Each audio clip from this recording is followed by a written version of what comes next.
So, talking about emotional intelligence, which is basically it's just about making good decisions when you're in a social situation or an emotionally charged situation. And what I want to focus on is why so often we don't make those good decisions, particularly at work. This is smart, capable people when everyone else around them can clearly see what the healthy thing is to do. They, for whatever reason, don't. Like you're in a meeting and you're talking to someone, right? You've probably been here and you're thinking to yourself, like, do you really need to be raising your voice right now? Or just let it go, right? Why are you harping on this? Or like, why didn't you just tell her you didn't want to do it? Or you are clearly you're just clearly not listening to anything anyone else has to say right now, right? And so the healthy thing here is presumably clear to everyone else, but they're not doing it. Why? And I'm going to start on kind of an unusual place on this, what are called psychological needs, which certainly we don't spend a lot of time thinking about, but they drive a striking amount of our behavior. So let me give you a few examples. And to do that, I'm going to be using a personality model called DiSC as I describe them. Think about someone you know who they're really direct, they're assertive, often forceful even, right? They've got a D or dominant style. These folks, they often have this really strong need for control and influence. So maybe that's you, maybe that's someone you know, probably someone in your social circle, right? It's this very strong psychological need.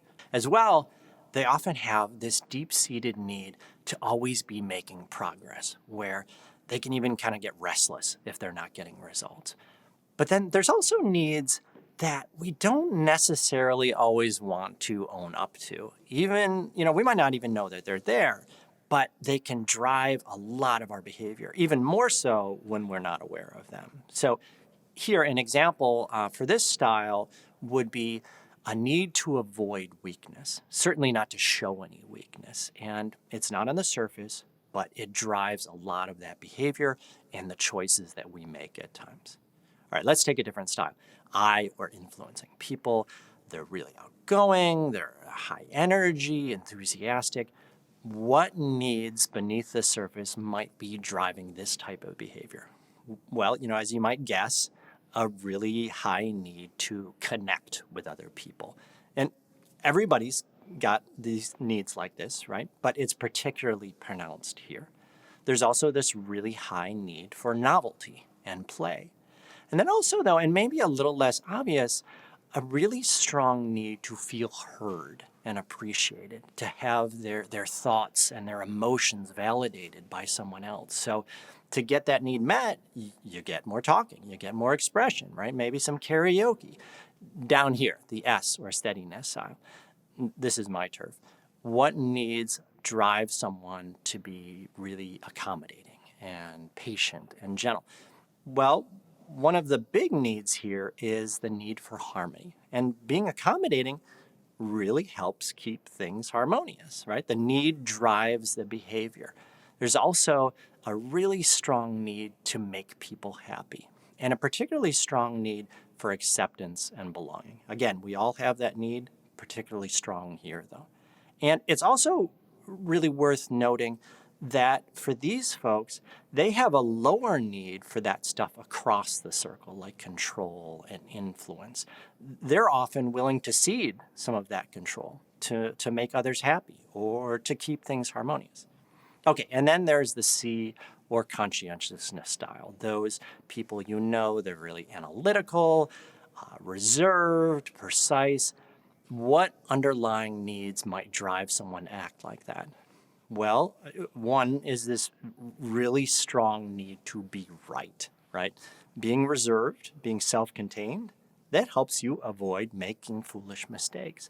A really strong need for autonomy. And so if I'm an expert, if I put the effort into getting there, a lot of effort, right, I don't have to rely on anyone else. And perhaps a little deeper, a need to avoid blame. And so behaviorally, well, I'd often rather just sit things out than be the person who screwed things up. Or at the very least, I take tons of time analyzing the situation to make sure I don't screw up. running through all of those different scenarios in their heads, right? All those permutations, right? What if they ask this question? What if this topic comes up? What if someone aims their small talk at me? So what does this have to do with emotional intelligence? Making good choices in social or emotionally charged situations? Well, in a nutshell, we see people making bad choices when there's this misalignment between the healthy behavior that the situation requires and the person's psychological needs, right? Like, so imagine you've got a situation that calls for me to very patiently listen to someone, but I've got this really strong need for control and making quick progress. Or a situation that calls for me to go out and mingle and network, but I've got this really strong need to not make social mistakes. You see the disconnect there. But to make matters even trickier, these disconnects, they're usually taking place on this very primal level. They're tapping into these fears and these needs that are often well beyond our awareness. And so what we do is, well, we come up with all sorts of justifications for our behavior that oftentimes have nothing to do with why we actually acted that way. And so then, to the people around us, these reasons that you're given, right, they don't seem like particularly good explanations, because they're not. And so they wonder, well, what's the real explanation?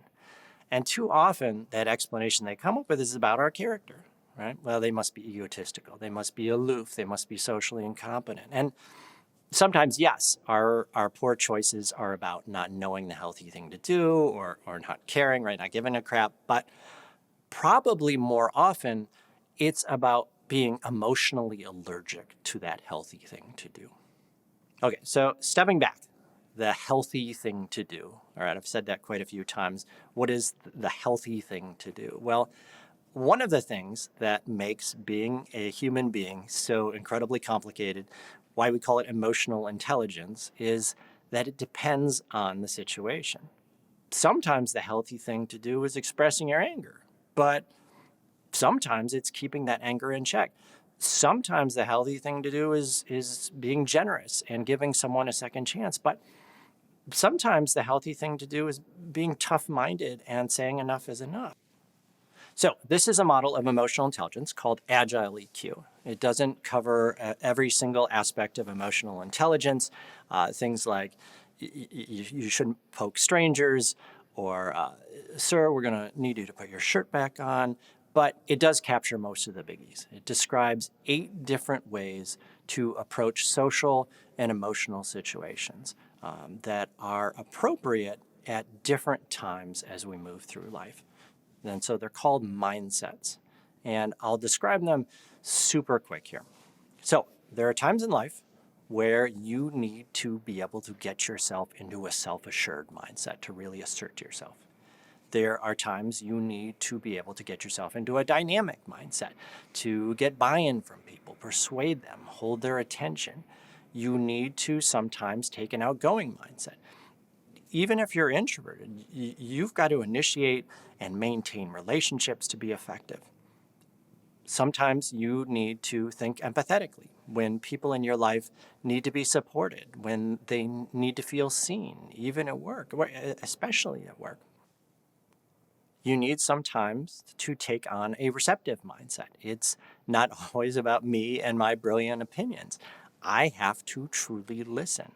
Then there are times where I need to show restraint, when things will get heated and every neuron in my body is telling me to act, or at least to roll my eyes so hard at someone that they do a 360, but I need to take on a composed mindset. Likewise, there are times where I need to step back and be objective, set aside my personal feelings on the topic, my personal relationships, and be really logical.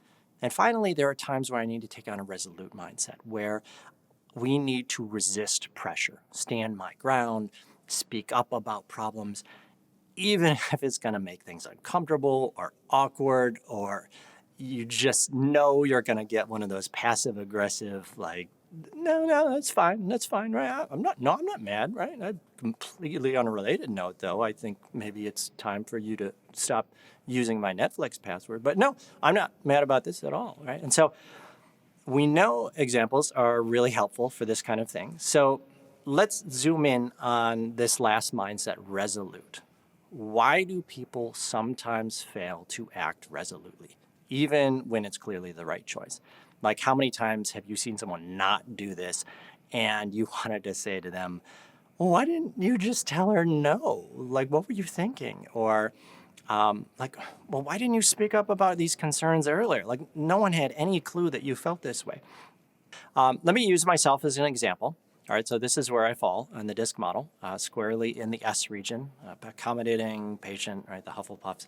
So this weekend, door-to-door salesperson comes by, catches me outside, selling like pest control, and I probably get like 3 of these guys coming by a week, which actually I would probably pay someone to control the pest control people, but I have no interest or need for his services. But it took me 10 minutes to get him to stop pitching. 10 minutes of my time and 10 minutes of his, mostly my time, wasted because I was not resolute enough, because I was being too polite. Now, if it had been my wife right there, right, the conversation would have lasted exactly 15 seconds, right? In fact, I went inside afterwards and she and my daughter, they made fun of me for 5 minutes for not sending him away quicker, which is probably another conversation that I should have shut down more quickly, right?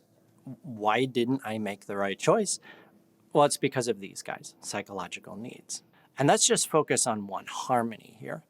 In order to cut him off, because this guy, he did not pause at all, right? It was just one long sentence. In order to cut him off and firmly say, I am not buying, right? And back that up with the kind of firm, no nonsense nonverbals that my wife would have used. That's a clear lack of harmony. Resolute behavior inherently involves tension. It involves inviting friction into my life. But for me over here, deep in this psyche of mine, I am wired to be allergic to that. And so we've got this powerful psychological need, and it's pitted against the healthy behavior. Well, guess which one usually wins when we're going on autopilot, right? It's the psychological need. Now, we often don't admit why we acted that way, but that's what drove my emotionally unintelligent behavior. Right? And so this is my effort meter here, how hard it is for me to move into that resolute mindset. It's not maxed out, but it's certainly in the really, really hard zone because of these needs here and because of how hard it's going to be to me to get those met here. Now, it's kind of a trivial example, but think about how often that resolute mindset is needed at work. You know, someone's, they're putting too much on your plate, asking you to do more than your fair share. Do you say no and make it weird? Or do you say, well, all right, I'll just do it, right? Maybe be resentful later on. Or you're in a meeting and there's a senior leader and they're promoting some idea that you don't agree with, but everyone else seems to be on board.